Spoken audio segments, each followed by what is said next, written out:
गाई म्हशीचा धंदा होता. तर दारू पाण्याचं वगैरे जेव्हा व्यसन नव्हतं, आधी होतं, मग त्यांनी सोडलं.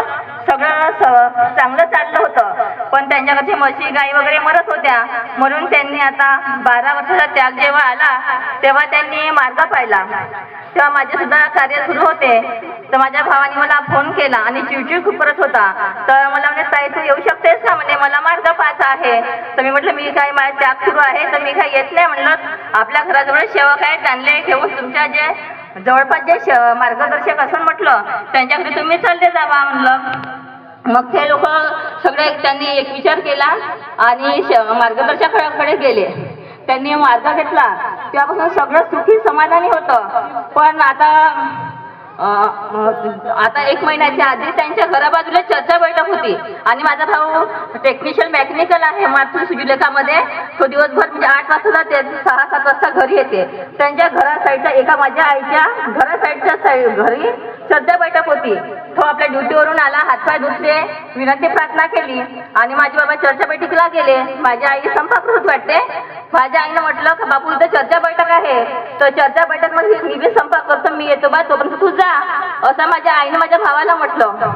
तर माझ्या भावाचा तोंडून शब्द निघाला का माझी काही बसणं होत नाही, मला काय खुर्ची देणार आहे का तिथं बसाले. त्याच्यातून त्यानं असं मला पाहिजे मी थकून आहो बा, मी काय आता माझी मूड नाही, मी जात नाही. पण त्यानं असंच म्हटलं आईले का माझी काही बसणं होत नाही माझ्या पायासोबत आणि मला काय खुर्ची देईन का वाजता बसाले, मी काय नाही, तूच जा म्हणे. तर माझी आई बाबा गेले होते, माझी आई पण गेली. हे लोक एकच त्यांची चर्चा बैठक चालली असं कारण तिथं 15 वेळी चर्चा बैठक होते आणि त्या चर्चा बैठक जिथं होती हे घर काही खूप दूर नको, एक घराच्या आडच होतं. हे लोक चर्चा बैठक होऊन आले तर हा बाजेवर झोपून होता. आल्याबरोबर म्हणते खरा माझ्या आईले, आई माई उसन गेली का तर माहित नाही म्हणे, खरं मला गोडी आणून दे. तर त्यानं गोडी खाल्ली, पण त्याला काही आरामच नाही झाला. मग असे 2-3 दिवस दवाखाने केले, चांगल्या दवाखान्यामध्ये गेला. तर 1500, 1600, 1700 रुपये लागत होते. आणि त्याला फोन विचारू का म्हणजे काय झालं, काही चूक केली का तुला बोलला नाही म्हणे, माझ्याकडून काही अशी चूक झाली नाही म्हणे. तर मी आठवण म्हणलं, तुला जर आठवत असेल तर म्हणलं भगवान ज्योतीतलं तेल लावून म्हटलं फुका मार म्हणलं, तू नवीन सेवक आहे त्यात काही गलती झाली असेल का म्हणलं. तर नाही म्हणते, माझ्यातून काही गलती झालीच नाही म्हणते. तर मी म्हटलं आता जाऊ दे म्हणलं, आता तसं नवीन हे निघाल्या म्हणलं, सिटी स्कॅन MR करून घे म्हणलं तू म्हणलं. ना म्हणे MR काही करत नाही म्हणे, माझ्यातून काही गलती बी नाही झाली म्हणे. तर तू 3 दवाखाने त्याने बदलवले, चांगल्या दवाखान्यामध्ये गेला पण त्याला काहीच आराम नाही पडला. तर मी म्हटलं तू आठव म्हणलं, तुला काही गलती केली असेल बापू म्हणलं. तर मी त्याच्या कॉन्फरन्स कॉलवर बोलत होती, माझ्या बहीण आणि मी. तेव्हाच माझी आई का म्हणते, बाई म्हणते चर्चा बैठक होती म्हणते आपल्या घरा बाजूले रामभाऊ क्षीरसागरच्या घरी म्हणते.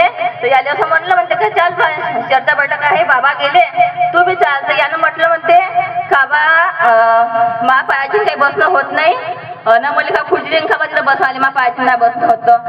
त्याच्या तोंडून शब्द निघाला आणि भगवंताने त्याला शब्द पकडला. तो खूप परेशान झाला, MR काढलं, सगळं काढलं, पण त्याला काही आराम पडला नाही. मी म्हटलं आता मग त्याला म्हटलं तुला असं म्हणलं का म्हणलं, पण मी म्हणे तुम्ही यानं नाही म्हणलं, असं सहजच म्हणलं. पण सहज म्हणलं पण नवीन सेवा काय म्हणलं, भगवंत कधी शब्द पकडते, शब्द कधी तुम्हाला वापरून विचार करून बोलत जा म्हटलं. तर आता म्हणलं तू काय करू नको, आता 10 वाजले म्हणलं, पण तू आता कार्यकर्त्याच्या शब्दावरून सुद्धा आता फोन कर आणि आपल्या शब्दाची सोडवणूक कर म्हणलं. तर नाही म्हणते झोपले असं म्हणलं, ठीक आहे उद्या सकाळी म्हणलं त्यांना फोन कर काकाजीले आणि तू त्यांच्या घरी चालला जा म्हणलं, जमंत नाही तर फोनवर का म्हणते तर सांग म्हणलं तू म्हणलं. मग त्यांनी काकाजीला फोन केला का काकाजी माझी चूक म्हणजे मला लक्षात नाही आली बा, माझ्या आईनं सांगून दिली हा शब्द बोललो बा, चर्चा बैठकीला नाही गेलो, माझ्या घराजवळच होती तरी. आणि मी म्हटलं का पायी बसणं काही होणार नाही, मला काही खुर्ची देणार आहे का. भगवंतानं थोडा शब्द पकडला आणि त्याला तसं केलं. नंतर मग त्यानं शब्दाची सोडवणूक केली आणि चुकी माफीचे कार्य केले, तर त्याला आता आराम आहे. आणि त्याने MR पण काढलं, 25-20 हजार एका महिन्यात खतम केले, पण आराम नाही पडला. जेव्हा भगवंताने त्याने शब्दाची सोडवणूक केली तर त्याला सगळ्यात असं म्हणजे आराम आहे ना, समाधान आहे. म्हणून कधी बी शब्द वापरताना अवजून वापरायचे आणि कधी गर्वाने अहंकाराने ह्या मार्गात काही राहत हे नाही. कोणी आपल्या अहंकाराने राहील तरी आपण स्वतःवरून बोलायचं, सेवक दिसले तर आपण स्वतःवरून बोलायचं, नमस्कार करायचे. समोरचा व्यक्ती कसा वागते त्याच्याकडे नाही पाहत, पण आपण आपल्या नियमाने वागायचं.